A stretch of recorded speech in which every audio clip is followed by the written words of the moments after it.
श्री राम का शुभ आगमन धरती पर हुआ था। सुप्रीम कोर्ट ऑफ इंडिया द्वारा मान्यता प्राप्त है कि श्री राम के अस्तित्व के निर्णय केवल ऐतिहासिक या वैज्ञानिक पुराणों से नहीं किया जा सकता है। यह लाखों लोगों के विश्वास के विषय है। फिर भी इस वीडियो में हमने भगवान राम से संबंधित ऐतिहासिक और साहित्यिक साक्ष्य का विश्लेषण करने का प्रयास किया है। आर्थ1 मीडिया में आप सबका स्वागत है दोस्तों।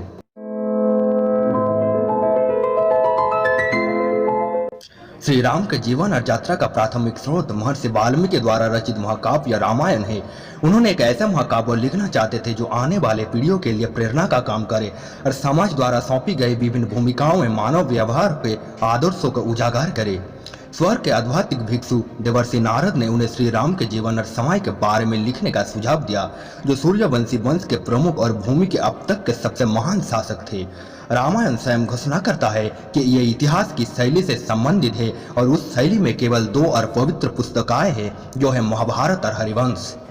वाल्मीकि रामायण के अलावा कई और शास्त्र भी श्री राम के अस्तित्व की पुष्टि करते हैं। विष्णु पुराण राम को भगवान विष्णु के 7वें अवतार के रूप में घोषित करते हैं और भगवत पुराण की 9वें खंड में भगवान राम की कहानी को बताता है और उन्हें विष्णु तत्व के 24 प्रमुख अवतारों में गिना जाता है।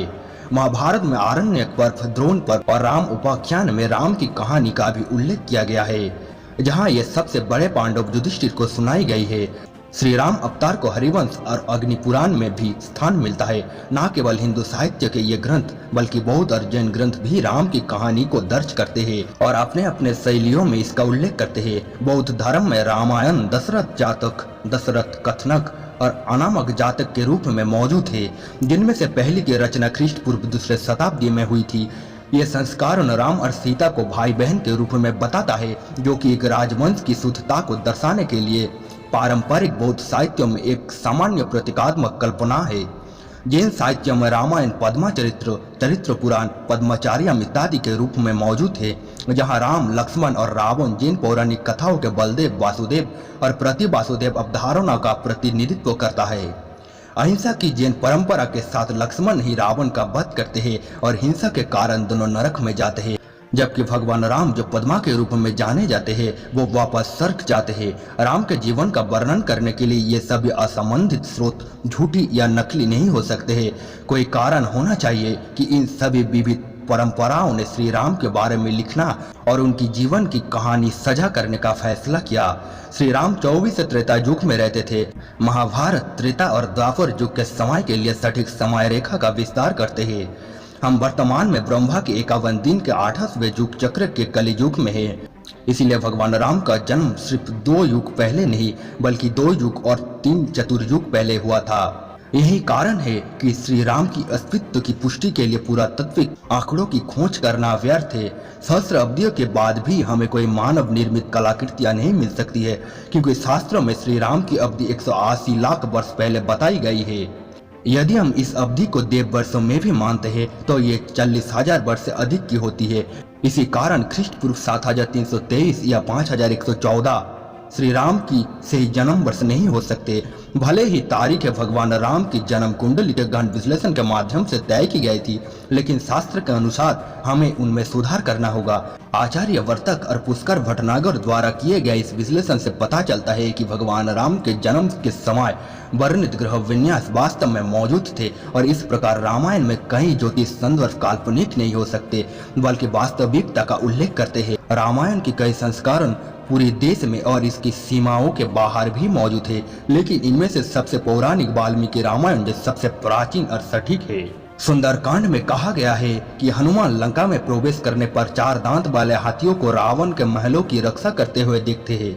ये हाथी लंबे और प्रभावशाली है और इन्हें आक्रमणकारियों से लंका की रक्षा करने के लिए प्रशिक्षित किया गया है। इसी तरह का विवरण उसी कांड के अध्याय 27 में माता सीता की रखवाली करने वाली राक्षसी त्रिजटा द्वारा किया गया है। त्रिजटा कल्पना करते हैं कि भगवान राम 4 दांतों वाले ऊंचे हाथी पर सवार होकर देवी सीता को बचाने आता है। जीवाश्म अवशेषों से पता चलता है कि कई विवर्तन के बाद आधुनिक हाथियों का विकास हुआ है और वहाँ ट्राइलोफोडोन, टेट्रालोफोडोन, गोम्फोथेरियम इत्यादि जैसे विभिन्न आकारों में हाथियों के 4 दांत वाले पूर्वज मौजूद थे, जो लगभग 20 मिलियन वर्ष पहले जीवित थे, वर्तमान से 40 लाख वर्ष पहले।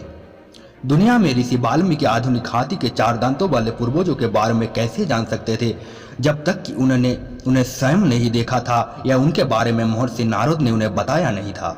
ऐसे ही एक विवरण रामायण के युद्धकांड से मिलता है, जिसमें लंकापुरी के आसपास की खाई से मगरमच्छ, मकर, व्हेल और टाइमिंग गिलास से भरा हुआ है। इस अंतिम उल्लेखित जानवर का नाम का साहित्यिक अर्थ है व्हेल खादक, जिसका अर्थ है कि ये विशेष जलीय प्राणी बड़ी व्हेल को भी निगलने के लिए काफी बड़ा था। क्या ऐसा जानवर भी संभव है? आपको जानकर हैरानी होगी कि इसका जवाब हाँ है। मेगालोडिन के रूप में जानी जाने वाली एक विशाल शार्क अनुमानित 160 से 26 लाख वर्ष पहले हमारे ग्रहों पर मौजूद थी। रामायण में राम की यात्रा अपने आप में एक भौगोलिक यात्रा का संकेत देता है। कहानी अयोध्या में शुरू होती है, जो सूर्यवंशी राजाओं के लिए शक्ति का केंद्र है। श्री राम की माता कौशल्या कौशल नामक राज्य से थी, जो आज की छत्तीसगढ़ राज्य से मेल खाता है। सुमित्रा मगध या आज की बिहार से थी, जबकि कैकेयी गांधार के ऊपर से था, कैकेयी नामक राज्य से, जो आज का वजीरिस्तान है। माता सीता को पुनः प्राप्त करने के लिए भगवान राम की यात्रा पथ देश की लंबी और चौड़ाई मेल खाता है, और वाल्मीकि रामायण भौगोलिक रूप से बेहद सही है। गांधार से लेकर श्रीलंका तक भूगोल की प्रामाणिक कल्पना का परिणाम नहीं हो सकती। निर्णय लेने से पहले हमें यह याद रखना चाहिए कि यह ऐसा समय में था जब परिवहन, संचार, इंटरनेट के आधुनिक साधन उपलब्ध नहीं थे। यह तो स्वयं लेखक द्वारा या उसे कहानी सुनाने वाले देवर्षि नारद इन स्थानों के वास्तविक साक्षी थे। आइए हम श्री राम के जन्मस्थान अयोध्या से शुरू करते हैं, जो इसके आसपास केंद्रित राजनीतिक लड़ाई के कारण विवाद में है, फिर भी बहुत सारी जानकारी प्राप्त कर सकते हैं। सबसे पहले हमें $1 मिलियन के सवाल का जवाब देना होगा। अयोध्या में विवादित स्थान पर कोई प्राचीन मंदिर मौजूद था।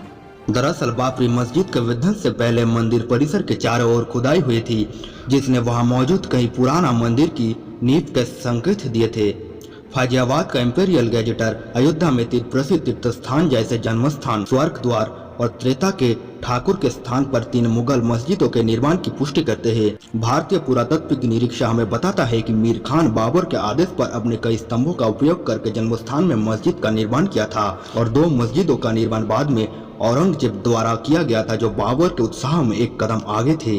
1975 से 1980 तक भारतीय पुरातत्व सर्वेक्षण ने प्रोफेसर बीबी लाल के मार्गदर्शन में 20 काले पत्थर के स्तंभों का पता लगाया, जिनमें से 16 जन्म स्थानों को मस्जिद का आधार बनाया गया। ये स्तंभ आकार में मस्जिद की तुलना में बहुत बड़े थे और स्पष्ट रूप से बहुत अधिक भव्य संरचना के थे। आगे के स्ट्रेटिग्राफिक और सबूतों पर प्रोफेसर लाल ने हिंदू प्रतीकों और यक्षों, कीर्तिमुखों, पूर्ण घटन, 2 कमल के फूलों इत्यादि सजावटी रूपांकन के साथ कारुकार्य किया हुआ एक दरवाजा भी पाया।